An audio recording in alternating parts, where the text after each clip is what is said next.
Hello everyone, कैसे हैं आप सभी और कैसी चल रही है आप सभी की स्टडी। AIB 19 में देखिए 25 अक्टूबर जो है 2 दिन और एक्सटेंड कर दिए गए हैं फॉर्म फिल करने के लिए। एग्ज़ाम ध्यान रखिएगा 24 नवंबर है, बड़े ही अच्छे से प्रिपरेशन करनी है, कोई भी लापरवाही जो आप लोगों को नहीं करनी है अगर AIB 19 जो है सफल में आप सभी को सफल होना है।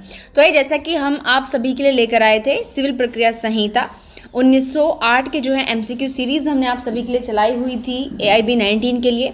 तो उसी सीरीज़ को आगे बढ़ाते हुए शुरुआत करते हैं आज फिर न्यू MCQs की। ये देखिए प्रॉब्लम बेस्ड क्वेश्चन है क्योंकि ज़्यादातर इसी प्रकार के क्वेश्चन जो हैं AIB में पूछे जाते हैं। कै जो है अपने मकान से खे द्वारा 1 वर्ष तक बेकब्जा दिया गया, ठीक है। कै को अपने ही मकान से, किसने? खे ने, 1 वर्ष तक।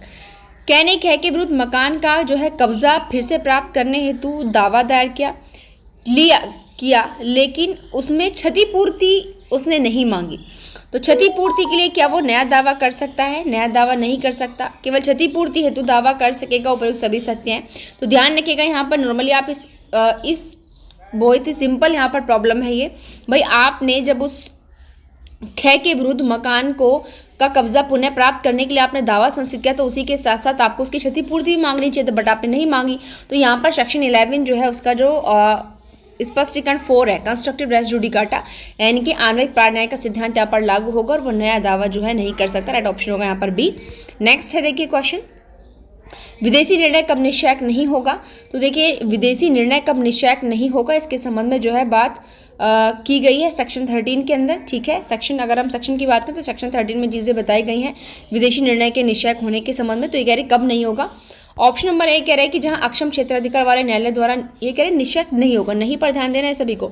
जहां जो कोर्ट है वो अक्षम है, उसका जुडिक्शन नहीं है उस मामले को सुनने के लिए जिसका उसने डिसीजन दिया है। मामला गुंडोज के आधार पर भी निर्धारित नहीं किया गया है। भारतीय कानून के प्रावधानों का उल्लंघन किया गया। तो बिल्कुल ये तीनों ही फैक्ट जो है यहाँ पर क्या है, सही है।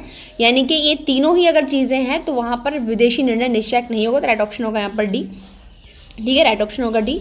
नेक्स्ट क्वेश्चन है हमारा, विदेशी निर्णय की उपधारणा के संबंध में सिविल प्रक्रिया संहिता की कौन सी धारा प्रावधान करते हैं। तो सिंपल सी बात है, विदेशी निर्णय की उपधारणा के संबंध में जो बात करते हैं वो सेक्शन 14 करता है, ठीक है। और अभी जो पहला वाला क्वेश्चन है कि विदेशी निर्णय के निश्चयक होने के संबंध में कि अगर ये वाले फैक्ट है तो वहाँ पर विदेशी निर्णय जो है निश्चयक नहीं माना जाएगा, उसके संबंध में बात करता है सेक्शन 13। और 14 बात करता है कंजप्शन के बारे में, ठीक है। 15 देखिए वो बात करता है कि इस क्वेश्चन का तो राइट ऑप्शन बी है, बट यहाँ पर 15 जो है बात करता है कि वो उस कोर्ट की जो सबसे निम्न श्रेणी का होगा जहाँ पर वाद संसित किया जाएगा। और 8 बात करता है कि जहाँ पर जुडिक्शन अनिश्चित हो उस कैटेगरी में क्या किया जाएगा, क्योंकि ये सेक्शन जो है जुडिक्शन को लेकर है 15 एंड 18। नेक्स्ट क्वेश्चन है, प्रत्येक वाद संस्थित किया जाएगा। तो ये चीज़ें सेक्शन 15 में अभी हमने ऊपर पढ़ा था। प्रत्येक वाद कहाँ संस्थित किया जाएगा? निम्न श्रेणी के सक्षम न्यायालय में, उच्च श्रेणी के सक्षम न्यायालय में, जिला न्यायालय में। बहुत इजी क्वेश्चन, सेक्शन आपको बता दिया। सेक्शन 15 से रिलेटेड है कि कोई भी कोर्ट जो है सबसे पहले निम्न श्रेणी के सक्षम न्यायालय में ही दायर किया था। ये भी बात ध्यान रखिएगा, सक्षम न्यायालय में, ठीक है। नेक्स्ट है, अचल संपत्ति के संबंध में बात का विचारण होगा। तो सबसे पहले सेक्शन हम आपको बता दें, क्वेश्चन है सेक्शन 16 से संबंधित है।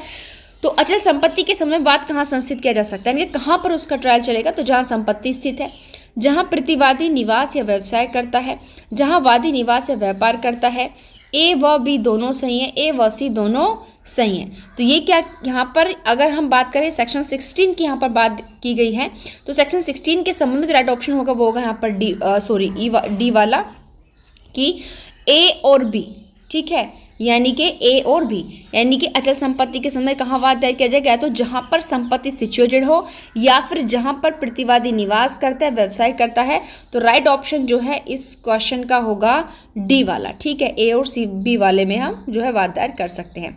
नेक्स्ट क्वेश्चन है, यदि कोई अचल संपत्ति विभिन्न न्यायालयों के अधिकारिता के भीतर स्थित है तो किस न्यायालय में वाद संस्थित किया जाएगा। देखिए जैसा कि हम एक साथ 2 काम कर रहे हैं, पहले तो आपको क्वेश्चन बता रहे हैं, क्वेश्चन किस सेक्शन से संबंधित है ये भी बता रहे हैं, ठीक है। तो हमने तीनों सीरीज से बताया है। ये वाला जो क्वेश्चन है सेक्शन 17 से संबंधित है, क्योंकि मामला जो है विभिन्न न्यायालयों की अधिकारिता के अंतर्गत आ रहा है, यानी कि एक से अधिक न्यायालयों की जुडिक्शन में मामला आ रहा है। अब वाद जो है किस कोर्ट में संस्थित किया जाएगा, तो इसके संबंध में सेक्शन 17 बात करता है। अब देखते हैं ऑप्शन कौन सा सही होगा। किसी भी निम्नतर श्रेणी के न्यायालय में, ऐसे न्यायालय में जहां वादी एवं प्रतिवादी निवास करते हैं, केवल उच्च न्यायालय में, ऐसे न्यायालय में जिसकी स्थानीय सीमाओं के भीतर ऐसी संपत्ति का कोई भाग स्थित है तथा वह न्यायालय उस संपूर्ण वाद मूल्य को सुने जाने की अधिकारिता रखता है। तो बिल्कुल यहाँ पर राइट ऑप्शन इसका होगा डी। ठीक है, उसके बाद है नेक्स्ट क्वेश्चन हमारा, दिल्ली, जालंधर तथा जम्मू कश्मीर में स्थित संपत्तियां हैं, उनको विभाजन होना है या उनका लेखा होना है, तो उसके लिए कहाँ कहाँ सूट फाइल कर सकते हो। भाई मामला कहाँ है, दिल्ली, जालंधर, जम्मू कश्मीर। तो सेक्शन 17 में हमने अभी पढ़ा है, तो कहाँ कर सकते हैं हम, कहीं तीनों में से किसी भी जगह पर जो है सूट फाइल कर सकते हैं। नेक्स्ट आता है कि स्थावर संपत्ति के बंटवारे के लिए प्रॉपर्टी कैसी, देखिए स्थावर है, ध्यान रखिएगा। ठीक है, उसके बंटवारे के लिए बात कहाँ पर संचित किया जाएगा, तो स्थावर संपत्ति के जो है बंटवारे की बात जो है सेक्शन 16 के अंतर्गत ही आता है ये। ठीक, तो यहाँ पर जहाँ संबंधित वस्तु या संपत्ति सिचुएटेड है, जहाँ प्रतिवादी वास्तव में और स्वेच्छा से निवास करता है, जहाँ प्रतिवादी कारोबार करता है। देखिए अगर हम सेक्शन 16 पढ़ें तो सबसे पहले संपत्ति के बंटवारे के संबंध में सूट वहीं पर फाइल किया जा सकता है जहाँ पर वो वस्तु या संपत्ति जो है कहाँ है, सिचुएटेड है। तो राइट ऑप्शन होगा इसका ए।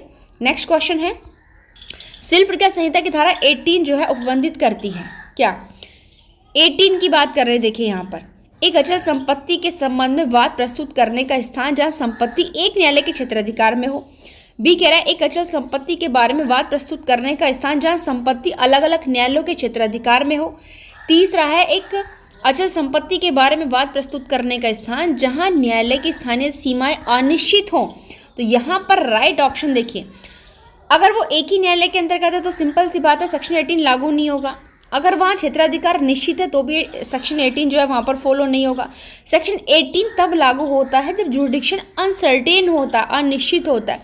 तो यहाँ पर इसके राइट ऑप्शन होगा हमारा क्या, सी। ठीक है, 18 का राइट ऑप्शन होगा सी। नेक्स्ट क्वेश्चन है, जहाँ न्यायालय की अधिकारिता की स्थानीय सीमाएं अनिश्चित हैं वहाँ वाद संचित करने का स्थान, सिंपल सी बात है, राइट ऑप्शन होगा बी। 17 बात करता है कि जो संपत्ति है वो एक से अधिक न्यायालयों में सिचुएटेड है, वहाँ पर जुडिक्शन निश्चित है, बट संपत्ति 2 न्यायालयों के क्षेत्राधिकारों के अंतर्गत आ रही है। ठीक है, 19 कहता है कि अगर शरीर को मतलब जो अपकृत्यात्मक कार्य करके जो मतलब किसी को क्षति पहुंचाई जाती है, ठीक है, टोटियस वर्क के लिए आता है यहाँ पर। और 20 भी हमारा जो है वो ऑब्जेक्शन से संबंधित आ जाता है। तो यहाँ पर इसके लिए जो अगर अनिश्चित वाला सिस्टम आ रहा है, अनिश्चित, तो अनिश्चित के सिंपल बात है, राइट ऑप्शन होगा बी वाला। नेक्स्ट है, जहाँ न्यायालयों की अधिकारिता की स्थानीय सीमाएं अनिश्चित हैं, तो सिंपल सी बात है भाई, अनिश्चित के लिए वही हमारा सेक्शन 18 हो गया। क्वेश्चन रिपीटेड इन्होंने फिर से दे दिया है। देखिए शरीर या चल संपत्ति के प्रति किए गए दोष, अभी हमने बताया था कि जो मतलब अपकृत्यात्मक कार्य होता है, अपकृत्यात्मक देखिए शरीर या चल संपत्ति पर ध्यान रखिएगा, यहाँ पर चल होनी चाहिए, उसके प्रति दोष किए गए, तो इसके लिए सेक्शन 19 है, सिंपल हम आपको बता दें। और अब ये कह रहे हैं कि बात कहाँ संचित करोगे, तो जिस न्यायालय की अधिकारिता में वो दोष कारित किया गया है, जहाँ प्रतिवादी रहता है या फिर कारोबार करता है, किसी भी स्थान पर जो है यहाँ पर सूट फाइल किया जा सकता है। सेक्शन 19 जब आप डायरेक्ट में ओपन करके देखोगे तो ये ऑप्शन आपको मिलेगा।